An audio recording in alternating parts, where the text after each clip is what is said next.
Okay, so we are going to start right now. So this is the last part of our module 5. So if you haven't checked out the 2 previous recorded lectures, so you can go to the Smart V3 and check out for the links. Okay, so I believe in the previous discussions, we have looked at how to perform the Gaussian eliminations.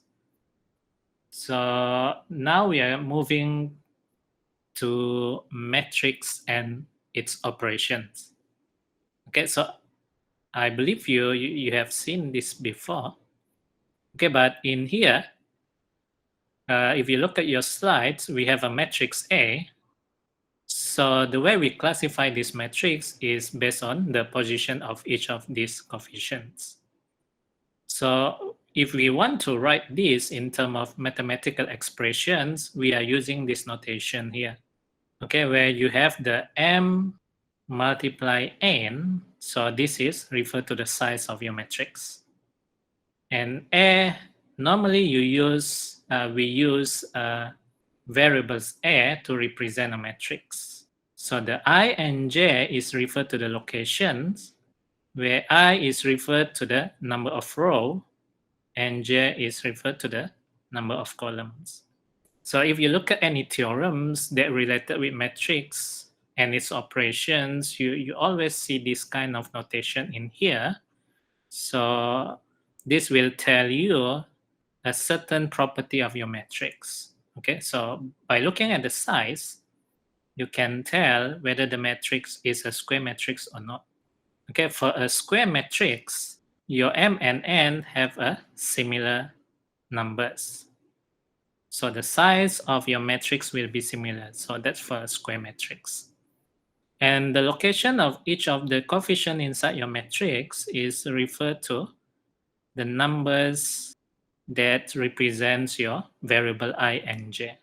Okay, so in here we are going to look at more focus on square matrix. So inside a square matrix, there is a few properties that you need to know. So if you look at this shaded area in here, so this one we call as a diagonal elements. Okay, so normally the diagonal elements in here, if we are talking about identity matrix, this is the coefficients that we need to have it to become 1. So the rest of the coefficients will become zeros if we are dealing with identity matrix. So next we are looking at what kind of operations can we do with a matrix. So again, we can perform 4 different basic operations. Okay, we have additions and subtractions. So this is the 2 operations. So if you look at here, let's say you have a matrix A and a matrix B. So the matrix A, you have this matrix in terms of the size of, if I'm going to write the size of the matrix, it would be 3 times 4. And for the matrix B also, you have a size of 3 times 4. So if you're going to add these 2 matrices, make sure that they are the same size. So otherwise you cannot add them. So once you add them, you add based on the same locations. Okay, so the numbers or the coefficient that are located at the same positions in the matrix, you can add them. So in the end, you will retain the same matrix size. So the same when you apply subtractions. Okay, so make sure also you have the same size. So the subtractions will only involve those coefficients that are located at the same positions in the matrix. So by doing that, you will retain the size of your final results. So next is multiplications. So the multiplications, consider we have a matrix A. So this matrix A have a size of 2 times 3. And then for your matrix B, you have a size of 3 times 4. So if you want to multiply two different matrices, so you need to be aware of the size as well, because the size will tell you what is your final size of matrices. For instance, like if we multiply A multiply B, so we have this matrix 2 times 2 by 3 multiply with a matrix 3 by 4. So the one that the numbers here, if you look at here, the numbers 3 and the number 3 here, we call this an inside number, there must be equals. So if they're equal, then you can multiply. So your final size of the matrix that results from this multiplication will be the one that located at this outside here, where you have 2 and then you have 4. So your final matrix should be in a size of 2 by 4. Okay, so that's in terms of size. And when you do multiplications, you need to multiply row. Okay, so row by columns. Okay, so that means if you have row 1, you multiply with column 1. And then you repeat again, row 1, you multiply with column 2, and so on. So in the end, you will have this matrix here. Okay, so next we are looking at the matrix product as linear combinations. Okay, so this is a special case where if we know that our matrix is a linear combinations, so we can do this. Okay, so let's assume we have a matrix A.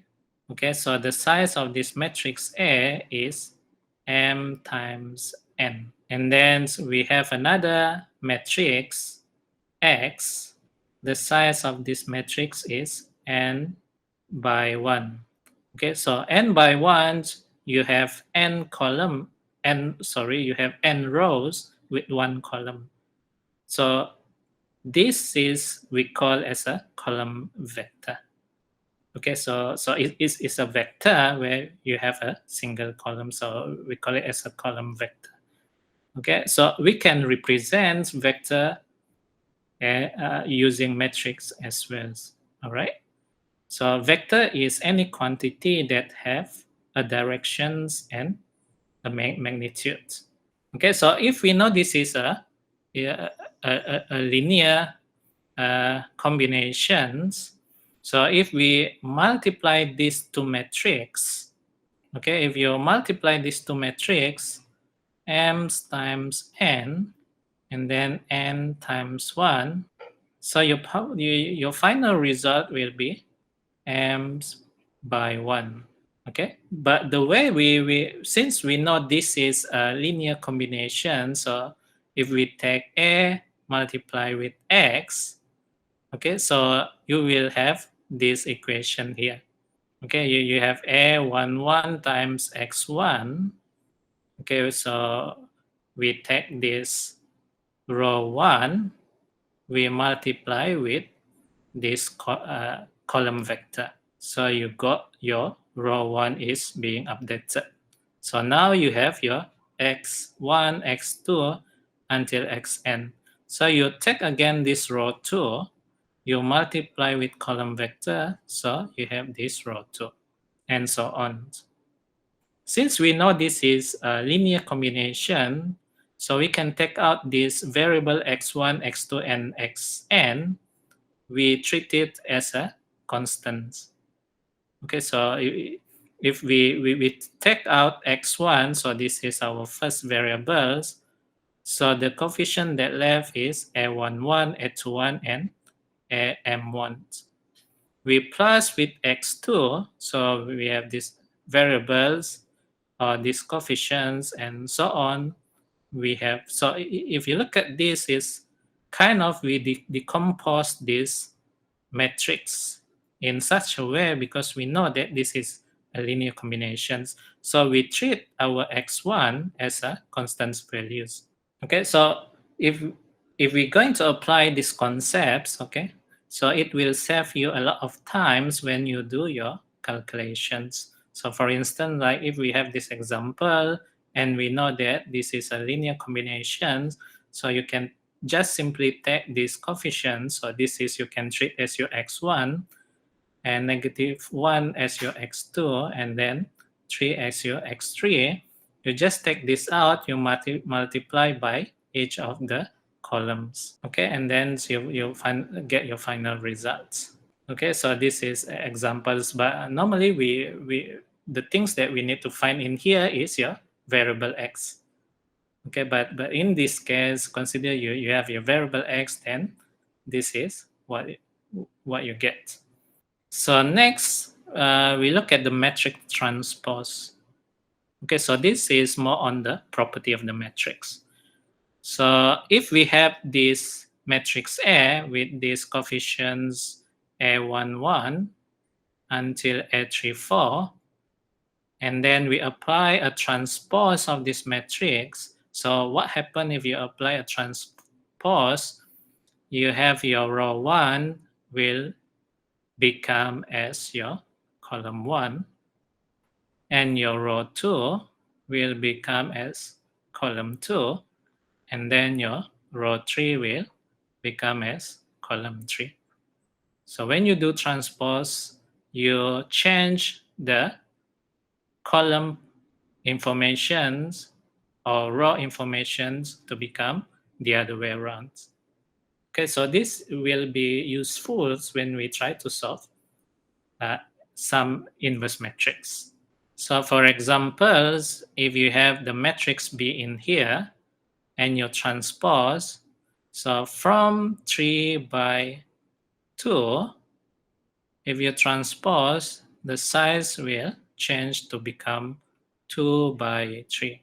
Okay, so the rest of the properties of matrix operations is given in here. So this is sums of theorems or rules that we can use to simplify or to help us to make decisions on our matrix operations. So the first one, if you have two matrix A plus B, if you change the positions to become B plus A, they still retain the same properties. So this is called as a commutative law. Secondly, if you have a bracket like this, okay, so it's equal also as you have a bracket like this. Okay, so we call it as associative law. So if you look at this law, you can see that this law is pretty similar with the concept of sets.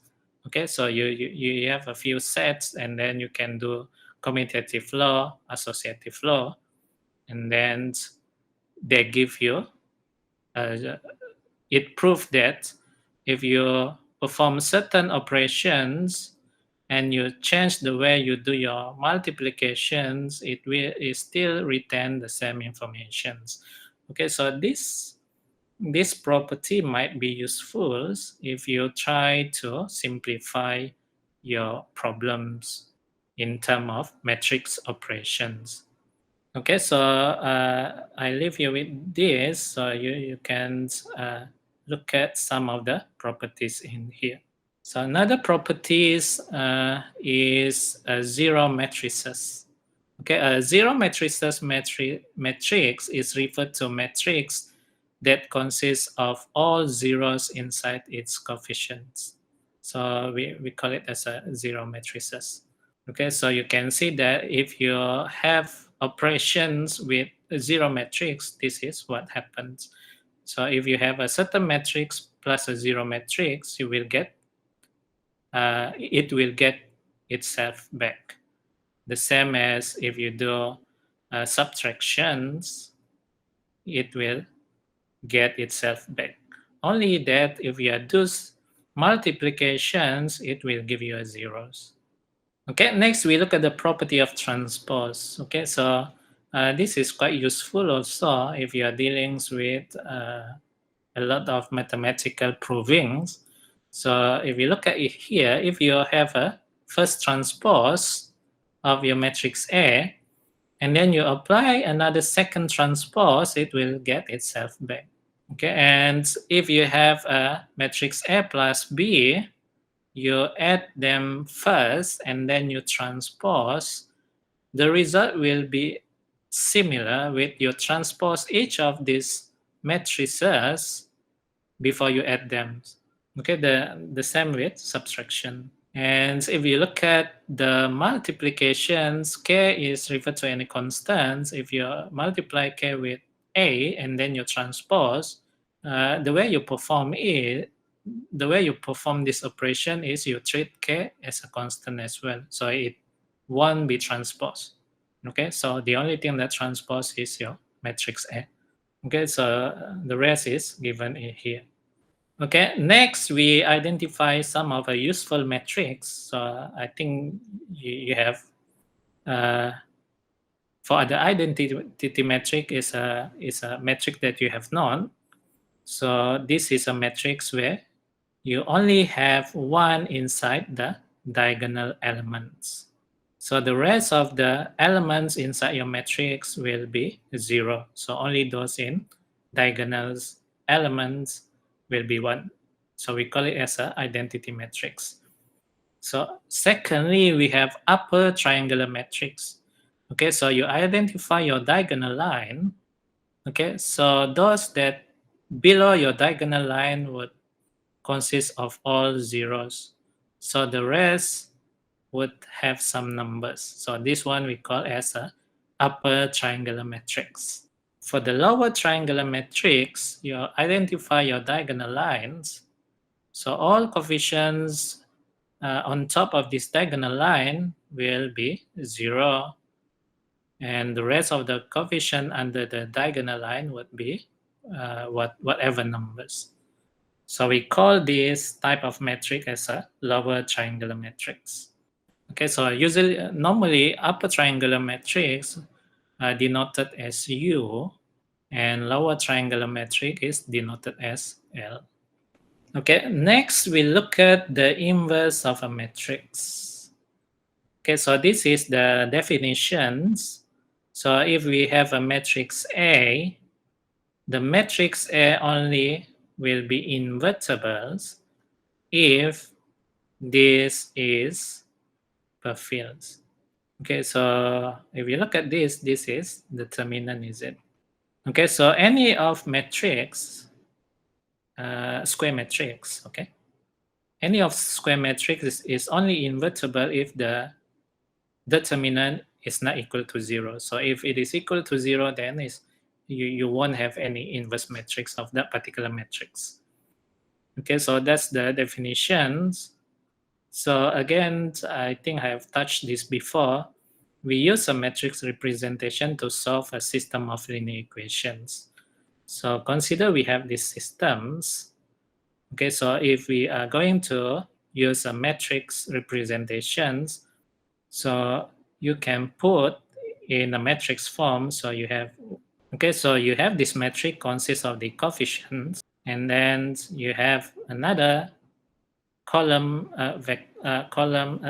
a single column consists of all your variables, and then equal to your answers. Okay, so this is a typical metric operation. So if this is the coefficient of your system of linear equations, we can say, okay, let's this become a matrix A. So for your x, it become a matrix X. A variable X is equal to your answer. Normally we say it would become a matrix B. Okay, so from a linear of systems, we represent into a matrix. And then from a matrix, to solve X, if you look at this is your X, then your B, you bring your A downstairs. So that one would be equal as the inverse matrix A multiply your B. So this is where the inverse matrix is being used to solve your variable X. Okay, so it would be very useful that we the matrix consists of inverse matrix. So otherwise we cannot solve our problems if it is not available. So you might come often with this term here, invertibles or non-singulars. Okay, so if you're looking at the books, this term is used quite frequent. Okay, so this means if you have these terms, means you have the inverse matrix. Non-singular means your matrix can be or consists of inverse matrix. But if that matrix is called singular, so that means you cannot have a inverse matrix. So normally this is most difficult problems in mathematics. If we somehow have a matrix and it's a singular matrix, we cannot do anything. It stops our operations there because we cannot solve it. So it is important that our matrix is non-singular. So there would be an inverse of matrix. And again, all these will be a square matrix, all right? So if we want to apply these principles, we only deal with a square matrix. For a non-square matrix, we cannot have inverse, okay? Okay, now we look at the examples. So consider we have this matrix A. We need to find the inverse of this matrix. This is where your Gaussian eliminations comes. We have covered this before. Okay, so to get A to A inverse, we can use Gaussian eliminations. So when we use Gaussian eliminations, remember we have a different forms. We have a RREF form, we have a ref form, and then we have an identity matrix. Okay, but normally, okay, for this matrix, we can represent, okay, so if this is our problem, the matrix A, so to get the matrix A inverse, our objective, so the objective is to get A inverse, is to change this to become an identity matrix. Okay, so how to do that? We use a Gaussian eliminations. So you can put this side by side. So you have these representations, okay? We put it side by side.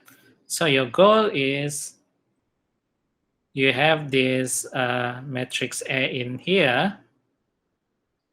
You want to get this matrix A to identity matrix. So the ones on your right-hand side from identity matrix, it will become, as you change, it will become your inverse matrix. So we put a Gaussian eliminations process there. Okay, so I'm just going to make a quick operations of the Gaussian elimination method. So if this is your row 1, row 2, and then row 3. So the first one, we start with 1 here, then we move to coefficient 2. So we want to change coefficient 2 into 0. Okay, so what can we do about row 2? We plus with, we can use row 1, multiply with negative 2. Okay, so that will make our coefficient 2 become 0, 1, negative 3, negative 2, 1, 0. Okay, so I'm just going to write the answers here. You can check later. So you have negative 3, negative 2, 1, and zeros. So for the row 1 and row 2, we just write back because we didn't perform any operations. Okay, so I assume once you solve this, okay, your final results, okay, so this one I skipped the steps, you can try to do it. The final results, you will get this matrix here. So this is your inverse matrix. So you got negative 40, 16, 9, 13, negative 5, negative 3, 5, negative 2, negative 1. So this is your inverse matrix. Okay, so that one, if we are using Gaussian elimination method. So another method that we can use if we want to get inverse matrix is by using this equation here. Okay, so we need to find the determinant of our matrix A, and then we need to find the transpose of our matrix of cofactors. Okay, so to find this matrix of cofactors, we need you need to understand a concept of matrix minus, matrix of sign pattern before you can get your matrix of cofactors. So we look at example. So this is a 3 by 3 matrix. So the first one, we need to find our matrix of minus. Okay, so let's say the equation for the matrix minus, if we put it using a matrix representation, again, this is a matrix, so you should get a matrix form. So let's say the minus we represent as M, so we will end up to get this matrix, all right? So we have M12, M13, M21, M22, M23, M31. Okay, so if we dealing with a 3 by 3 matrix, so our matrix minus also 3 by 3 matrix. So this is the coefficient that we need to find.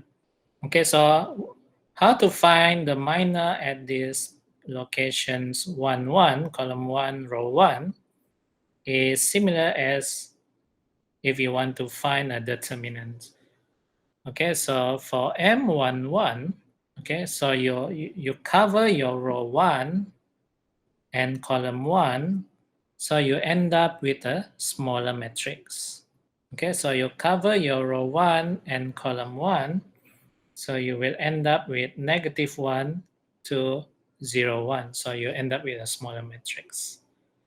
So these ones, if you find the determinants, you have -1, 1 minus to 0, you have -1. So next is matrix M12 or matrix minor M12. So you cover your row 1 and column 2.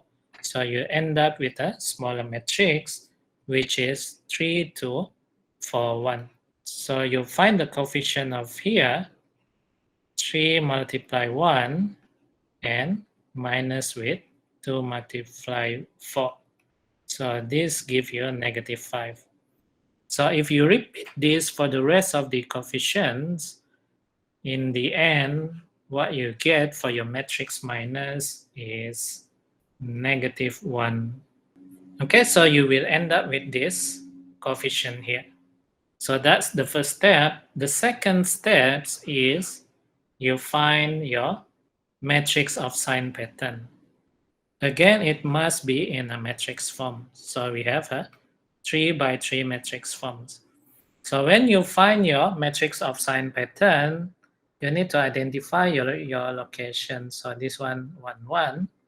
So you have 1, 2, 1, 3. Okay, so at each of these locations, you need to identify whether the sign is positive or negative. So to know whether they are positive and negative, you look at the positions or the locations of your matrix. Okay, so for instance, like if we look at this position 1, 1, so if we add this, it gives us an even number, isn't it? We got 2, which is even number. So we said the sign would be positive. And 1, 3 will give us 3. 1, 2 will give us 3, which is an odd number. So the sign will be negative. So the rest, we have a positive, even number, and then negative, odd number, positive, negative, positive, negative, and then positive. So your sign pattern will look like this. Okay, so I write here so you can see it clearly. Okay, so this is the second information that you need to find out. So after that, then you can get your matrix of cofactor. Okay, so the matrix of cofactor, you just simply take your matrix 1, multiply with your matrix 2, But the way you multiply it is you multiply as based on positions. Okay, so position 1, 1 will multiply its own position. Okay, so for instance, like if you multiply these two metrics here, okay, so -1 multiply with positive, you still get -1. -5 multiply with negative, you got +5. And then you got 4, you got 2, -4, -8, you got -2, -4, 8, okay, so it become positive. You got 5, and then you got +3, and then you got -6. Okay, so we multiply based on the position. So this would be your matrix cofactor, your C. Okay, your matrix cofactor. So once you got your C, then you can use this equation here. So again, don't forget the transpose. So if you apply transpose, your C would be, you take your row 1, it become column 1. So you got -1, 5, 4, -2, -4, 8, 5, 3, -6. Okay, so this is the C transpose. And next, you find your determinant A. Okay, so to find determinant A, you can choose any column or any row. Okay, but normally we will choose those that consist a lot of zeros, so it will give us a shorter calculations. So for instance, like this is our matrix A. So we choose row 1 because it consists of 0. So if we find determinants by choosing row 1, okay, so we take this 0 and then we multiply with a smaller coefficients where 0 is located at 1, 1. So if you cover your column 1 and row 1, you end up with a smaller matrix, which is -1, 2, 0, 1. Okay, so next you take this 2, coefficient 2. So this coefficient 2 is located at 1, 2. So you cover your row 1, column 2. So you end up with a smaller matrix, which is 3, consists of 3, 1, 4, 1. And next you take your coefficient 1, cover your column 1, row 3, row 1, column 3. So you end up with a smaller matrix consists of coefficient 3, -1, 4, and 0. Okay, next we need to assign operation here. Okay, so 0 would give us positive because the positions add up to be an even number. So 2 would give us negative because the positions 1, 2 end up an odd number. And this part will give us a positive. So you solve it, in the end, your determinant, you should be able to get equal to 14. Okay, so finally, you take 1/14, you multiply with your transpose of matrix of cofactors. So your final results and -1 would be equal to, okay, so it will be equal to this matrix. All right, so what we can set about these operations, to get the inverse of matrix, we can choose two methods. Okay, so one is we choose a Gaussian eliminations method. And the second method, we can use these equations where we have 1/determinant A multiply with your matrix of cofactor, which is being transposed.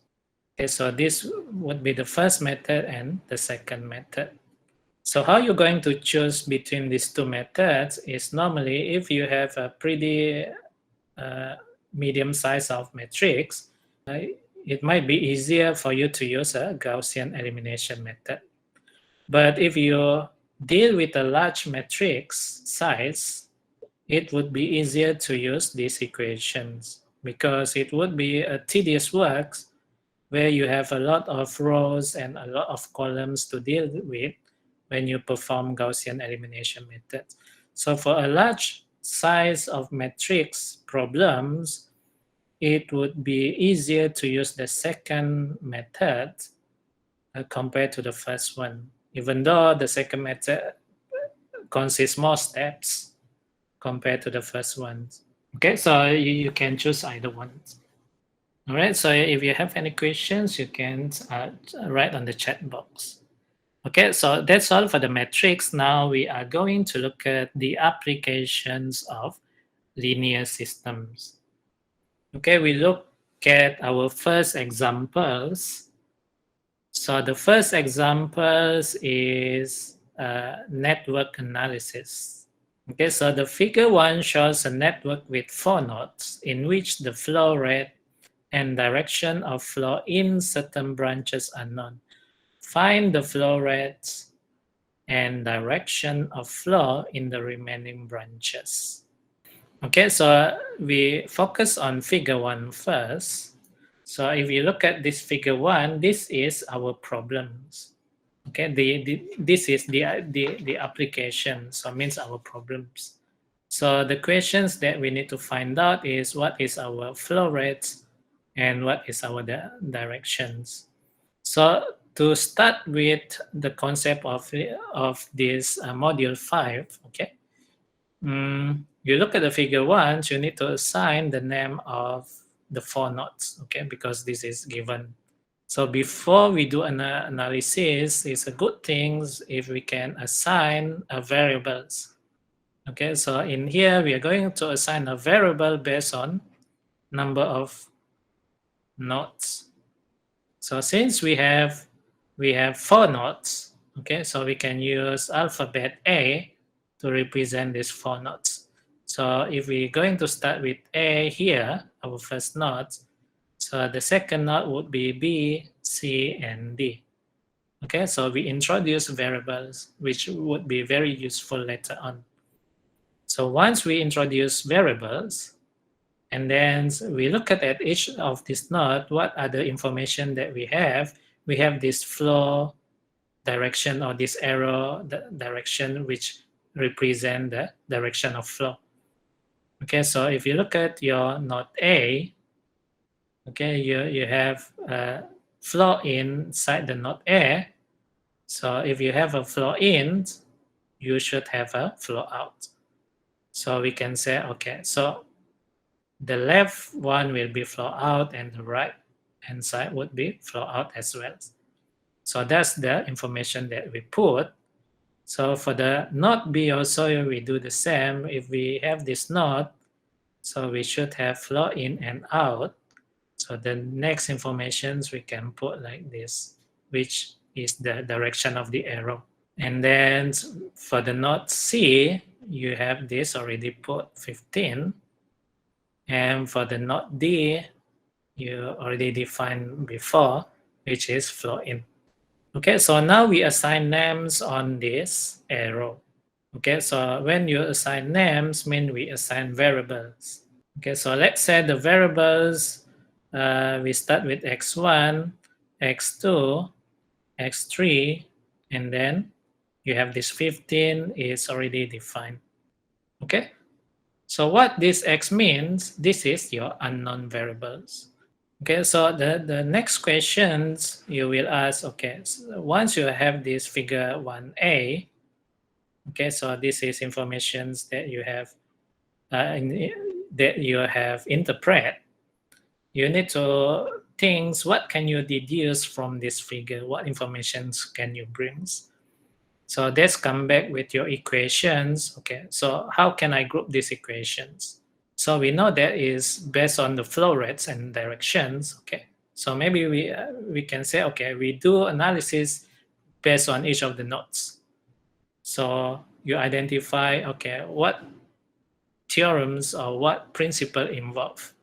So we can think of if we have a flow in, so the total of flow in would be similar to the total of flow out. So this would be a useful principle to help us analyze these problems. So if you look at your node A, okay, so based on these principles, okay, the flow-ins is those directions, arrow direction that going or pointing inside our node A. So that would be 30. And then flow out would be arrow that pointing out from node A. So that would be your x1 and x2. So you do the rest at node B. So you get x2 plus x3 equal to 35. At node C, you got 60 equal to x3 plus 15. And then at node D, you have x1 plus 15 equal to 55. Okay, so you have a bunch of equation here. So this is, if you look at this, is a linear equation, isn't it? You have 4 equations coming out from your figure. So next, before we want to solve these equations, we try to understand, okay, how many unknowns that I need to figure out. So you have your x1, x2, and x3. So you have 3 unknowns. So based on your unknowns, okay, you're going to rewrite this info into a system of linear equations. Okay, so from this part, you're going to write this into a system of linear equations. Okay, so if you have 3 unknowns, you will start with your x1 plus x2 plus 0x3 equal to 30. And your second equation, you got 0x1 plus x2 plus x3 equal to 35. And then you have 0x1 plus 0x2 plus x3 equal to 60 minus 15. So this one will give you 45. And next, you have x1 plus 0x2 plus 0x3. So this one will give you 55 minus 15 equal to 40. Okay, so you have a nice linear system in here. So to solve these systems, you can solve using linear equations, or you can represent them in augmented matrix. Okay, so if you represent in augmented matrix, okay, you will have this matrix. Okay, so you have a matrix. So to solve this matrix, you can use a Gaussian elimination. So finally, if you are using a Gaussian elimination method, you should be able to get your x1, x2, and x5. X1, x2, and x3. So your x1 would be 40. Your x2 would be negative 10. Your x3 would be, I think your x3 would be 45. Okay, but if you want to solve straight away from the linear system, if it is much more easier, you can do that. So you don't need to put in the augmented matrix. Okay, so this is what you get. Okay, so what can you say about your solution in here? Since you have a unique solution, so the systems has a unique solutions. Okay, so based on these informations, then you can present your flow rate and directions. Okay, so that's the first example, how you apply these concepts. So we move on the second examples. So the second example is if you want to design of traffic patterns. Okay, so I let you read this problem first, and then we will look at the solution together. So, okay, so you can read this one first. Okay, so you have 2 questions that you need to answer. You have a question A and then question B. So you need to answer these 2 questions.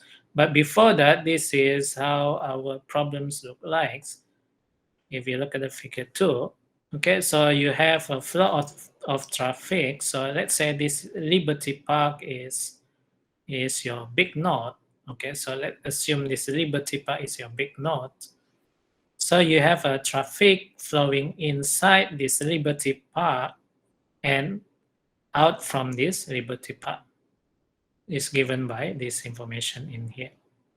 All right, so what can you say about these informations? Again, we need to introduce variables. We need to introduce variables. But before that, we look at the problem first. So problem A, how many vehicles per hour should the traffic light let through to ensure that the average number of vehicles per hour flowing into the complex is the same as the average number of vehicles flowing out? Okay, so based on the equation us, we can set the principles that we can use here is the number of vehicles flow in should be the same with the number of vehicles flow out. So this is what required in the question A. Okay, so from where the vehicle flow in and out is out from this Liberty Park. Okay, so if you look at here, you need to identify how many vehicles flow in based on the directions of the arrow. So we have 500 plus flow in 200. So we have 500, 200, 400, 600. Okay, I think that's all equal to, you have a traffic flow out. So you got 700. And then you got 400. And then you got this one, isn't it? So since this doesn't given any numbers, so we introduce variable here. So let's say this is a variable x. So it should be on the right hand of the equations. So if you solve this, your x would be 600. Okay, so that is question A. For the question B, assuming that the traffic light has been set to balance the total flow in and out of the complex, what can you say about the average number of vehicles per hour that will flow along the street that border the complex? Okay, the average number of vehicles per hour. So this one we need to narrow down more on our informations. Okay, we need to look at each of the street. So if you look at each of the street here, you can find out that the intersections with consist more than one. So you have your first intersection, second, third, and fourth intersections. So these intersections, you can introduce a variable's name so that you can do analysis. So let's say we introduce A, okay, A, B, C, and then D. Okay, so inside the Liberty Park, you don't have any directions of vehicle. So you introduce another flow that represent the flow of the vehicles based on the informations that coming out from the node. Okay, so since you have this arrow coming into node C, so it would be logically to assume that after they're coming in, they must come out, isn't it? Okay, so you use that logic to come up with the rest of this arrow. And when you got that arrow being assigned, then you can put a names on each of these arrows. So you have information which is represented using the variables. So further on, you need to come up equation for your variables. Okay, so for the B, again, what principle we use? We can use the same principles or laws that we use in question A. So at each of the nodes, we have A, B, C, and D. If we apply the principle of the number of vehicle flow in equal to the number of vehicle flow out, we can definitely come up with an equations. Okay, so at node A, so I just skip to the equation. So at node A, we have 600 flow in and 400 flow in, if you add them, it become 1000 equal to x1 and x2 flow out. So here you go flow in 1000 equal to flow out x1 plus x2. So for B, you do also the same analysis. So flow in is x2 plus x3 and flow out is 1000. So at node C, you have flow in 700 equal to flow out x3 plus x4. And at node D, you have x1 plus x4 equal to 700. Okay, so you have these four equations. Okay, so based on these four equations, how many unknowns that you need to deal? You will have around 4 unknowns, isn't it? x1 until x4.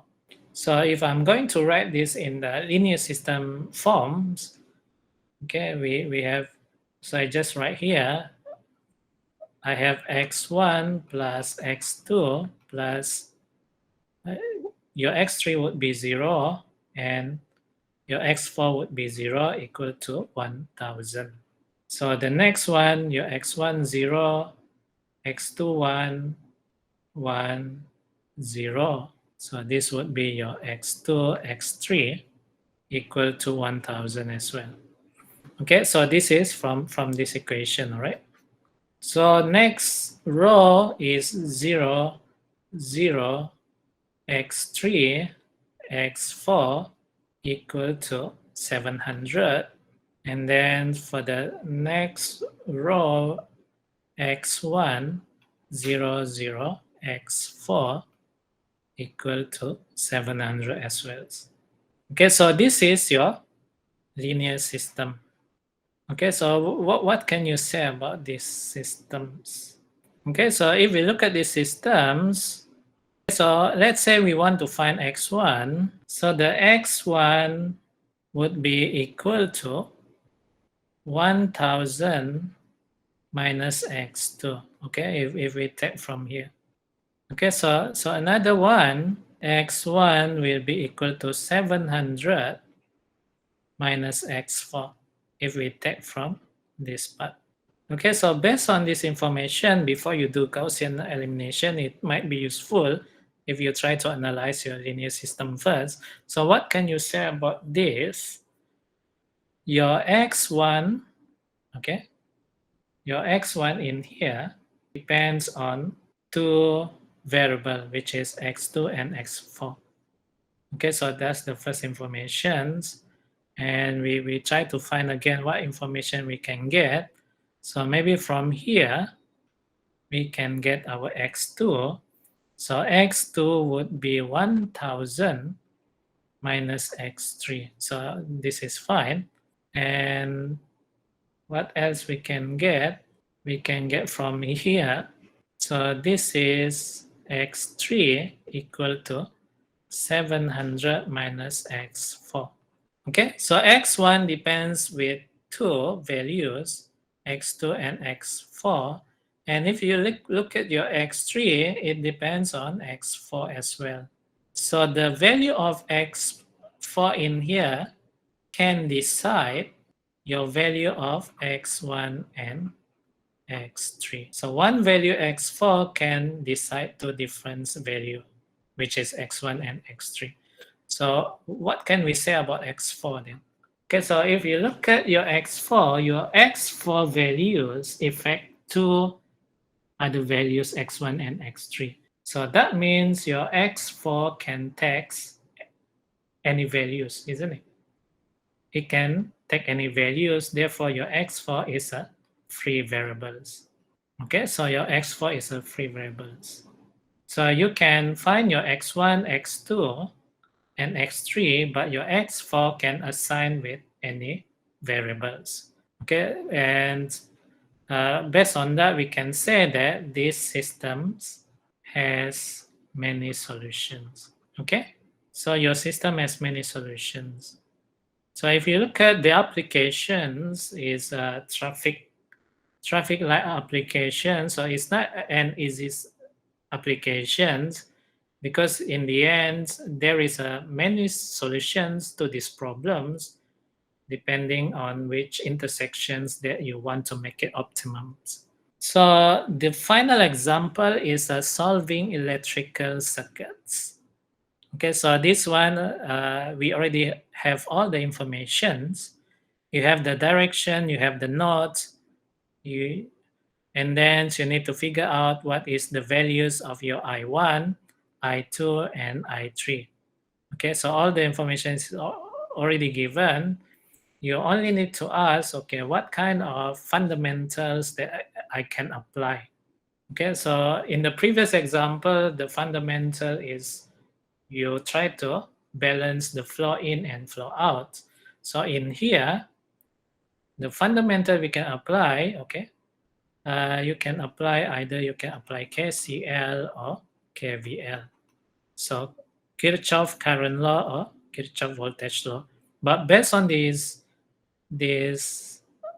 information, it's easier to use KVL, where you do a mesh loop analysis.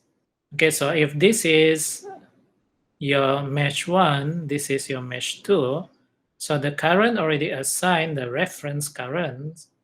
So in mesh 1, the reference current, we put a name, let's say IA. And in mesh 2, we put the reference current name, which is IB. Okay, with that, you can come up with your linear systems. So if you apply KVL around mesh 1, again, what is a KVL?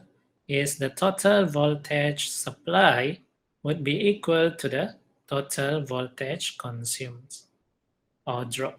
Okay, so it must be in voltage representations. So you find out which one is supply. Okay, so let's say we look at the mesh 1. Okay, so the total of voltage supply based on current direction IA.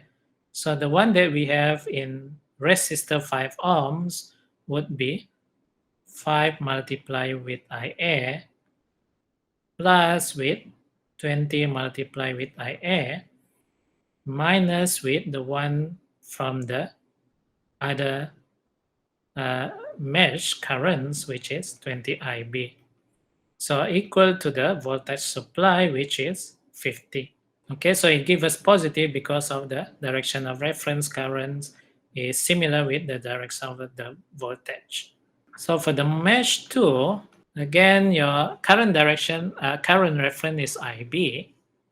So you have positive IB minus with negative 20 from the other way currents plus with 10 IB equal to 30.